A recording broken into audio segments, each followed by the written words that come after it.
Hoodwink 2, Hood versus Evil. I'm like, why is there a sequel to that movie? I don't remember it making that much. No one gave a shit about Hoodwink 1, so there you go. Prom sucks. That's a Disney fucking movie. The prom sucks. I don't need to see it on screen. Jump in the Broom with Angela Bassett. Mike Epps? Thor. Of course, Mike's movie he's looking for to waste their money on.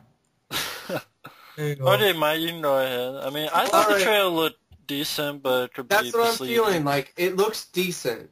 I'm hoping it'll be good. But Marvel's recent track record has not been good. Iron Man 2, disappointing. X-Men Kevin Feige, that's running Marvel now. That's one of the reasons nothing's doing for Marvel. Kenneth Branagh, though, is a great director. And from what I've heard from some reviews I've seen on the internet, he does bring in the whole story of Thor and the whole... Thor's an interesting character. Thor is like... Really? In my opinion. Okay. I like the Thor when Eric Allen Kramer played him in that Hulk TV movie. He was that's cheesy. I like cheesy. I like cheesy. I like cheese cheese is good for you. Yeah. I like cheese too, but Thor in the comics, it's like Conan. It's kind of like Conan, okay? Cheddar cheese. It's kind of like Conan because it's set in the... It can't be exactly like Conan. Wouldn't it be more like He-Man because he has the power of the hammer or whatever? But it's kind of like He-Man, but the whole thing is... What I know. It's about... Well, the weird thing is it's getting a lot of good reviews. Yeah. Under 40... Yeah, 40-some reviews has gotten a 93%. But I must remind you, remember, Predator's got a lot of good reviews, too, and look how that turned out. I understand that. Thor... The Predators I had hope for. Here I have no hope for. I have some hope for Thor. Oh, Jeremy Renner's in this? I have more hope for the cameo of Hawkeye, that's why. No, I have more hope for Thor than I do for... Holy shit! Stevens is in this! No! I have more hope for this one than I do for Captain America. But anyway, Thor... It could be fun. It could be fun. Because Natalie Portman looks like she might be decent in it. And Kenneth Branagh is usually a really good director. And what films of his have you liked? Mary Shelley's Frankenstein. Actually, a decent one. I remember seeing that way back in the day, Mary Shelley's Frankenstein. He did some other stuff. I thought it was actually better than Bram Stoker's Dracula, in all honesty. I disagree with that, but... Because De Niro's intimidating, you know? He's running around ripping people to shreds. Dracula's intimidating. He's not supposed to be intimidating. He's trying to get between Winona Ryder's legs. That's the point. Want to bite her to a cooch. That's the point. So he wants to eat pussy different like the rest of us. Yeah. He's a meat eater. He wants to eat pussy forever, so, you know, he'll make her a vampire eat pussy. Well, then he's lucky. That's true. We'll all get that fate, hopefully. But Thor, I saw the trailer, folks. The trailer looked interesting, considering I don't really like the character in the comics, but when I haven't read the comics... sequences. I don't trust Marvel, that's what it is. Well, Efree, look at this. This is before Kevin Feige took over. This is when Paramount still had to deal with Marvel. Really? Yes. I just find it hard to believe. Really? Wow. Yes. Because I saw Iron Man 2, folks. You guys remember what my thoughts were about it? Yeah, but it says he's producing it. Okay, he did. I guess, maybe, I don't know for sure, but anyway. Kevin Feige. Oh, there you go. But yeah, remember, after he did is that you produced The Punisher. Yeah. Which one? 2004 Punisher. Yeah. He was executive producer on that, and he was a co-producer on Daredevil. Okay. And he was a producer on the first Iron Man and Incredible Hulk.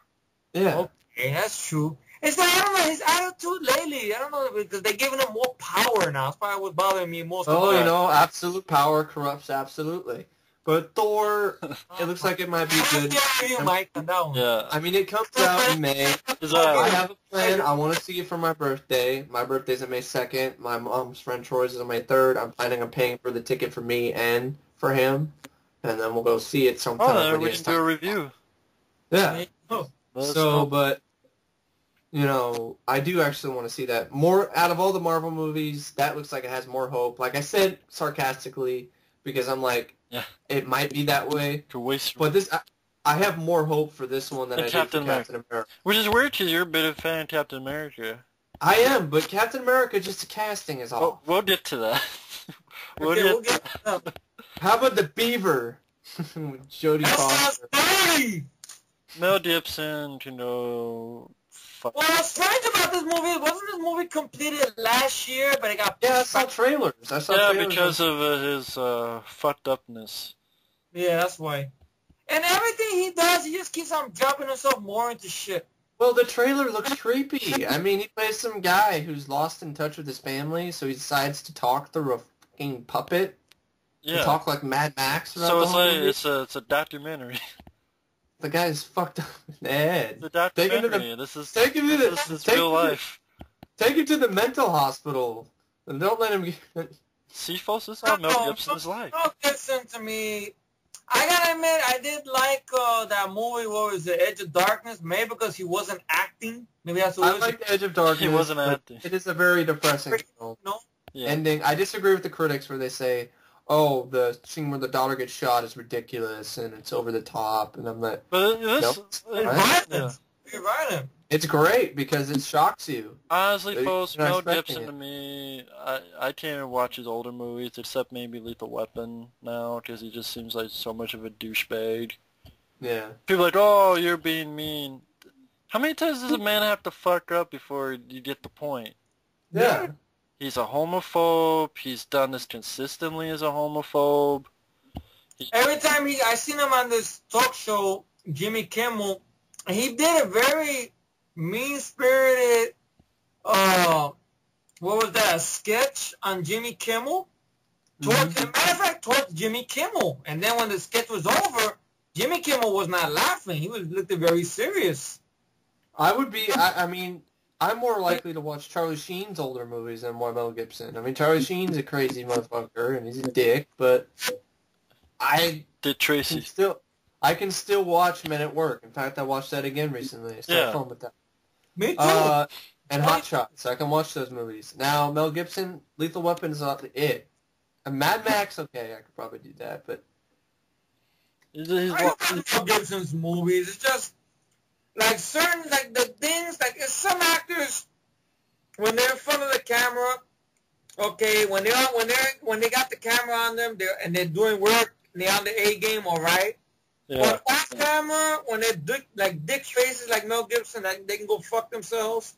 Like Tom Cruise, when he was saying that shit about about pregnant women, you know, just tough it out, you know, you don't need any painkillers, you know. Well, Tom Cruise is apeshit crazy. He thinks aliens are going to come to save his ass. Where the fuck that thing is. But his Tom Cruise is not bothering a lot more that many people like Mel Gibson. You know. Well, also I'm gonna bring this out. I'm gonna be the devil's advocate here. His, you know, everyone that's around him also did leak all this shit to the public. Maybe for good reasons. Well, yeah, but maybe there's other people we don't. Maybe there are other actors that we don't. You know, hey, maybe some like Jack Nicholson. Maybe he's just as much of a douchebag off. What was the deal with Tom Cruise anyway? What was this thing guys talking about? He's just crazy. Well, what were you saying about the pregnancy thing? Well, he was talking about his wife, you know, and he was talking about Katie Holmes. Oh, yeah, like, oh, you know, not give her painkillers because she can tough it out. You know, oh, he won't give her painkillers. Oh, she'll tough it out. Yeah, see, you're not having the baby. See, and the whole thing about the pharmaceutical thing. He was talking about drugs and it's crazy.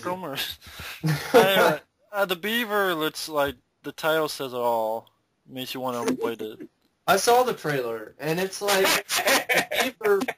the beaver that he's talking about. I'm sorry, Mike. The title sounds silly. His voice sounds like Mad Max.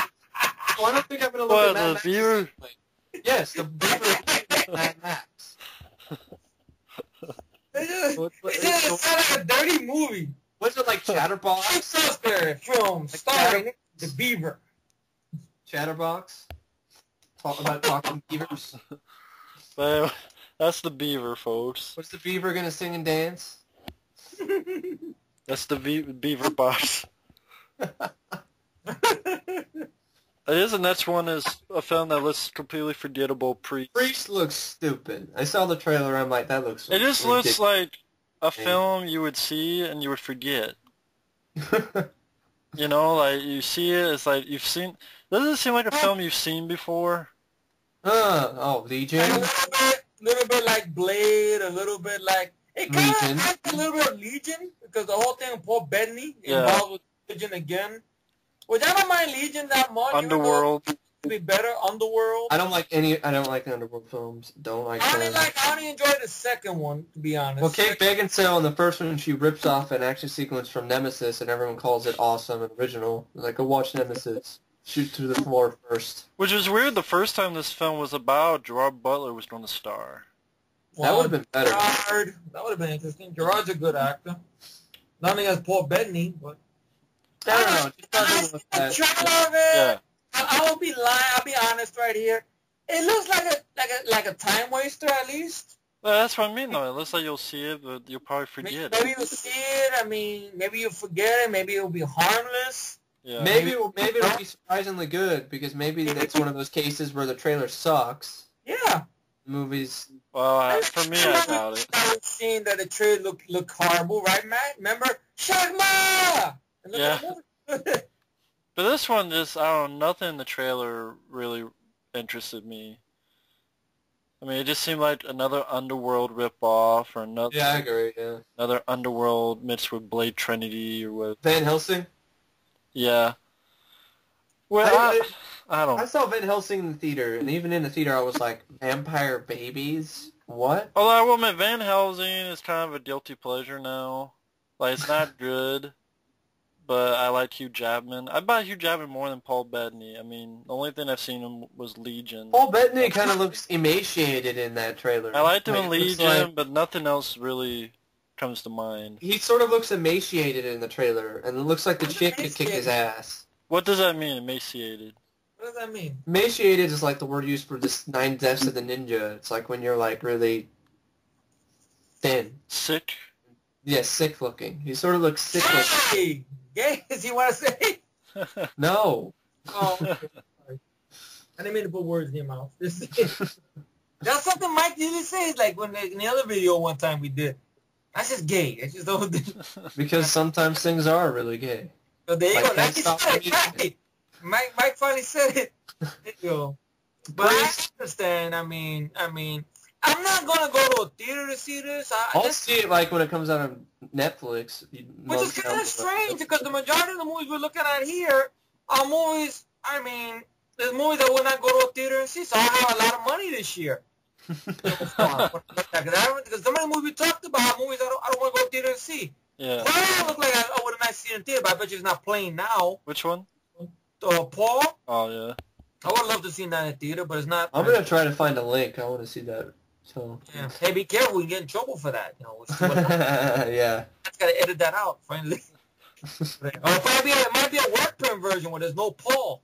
They're talking to themselves, Simon Pegg. All right. No, Everything we're not going to do that, folks. No, we're not. No. Just kidding. Yeah. Everything Must Go. Will Ferrell. I don't know. I haven't heard anything about this one.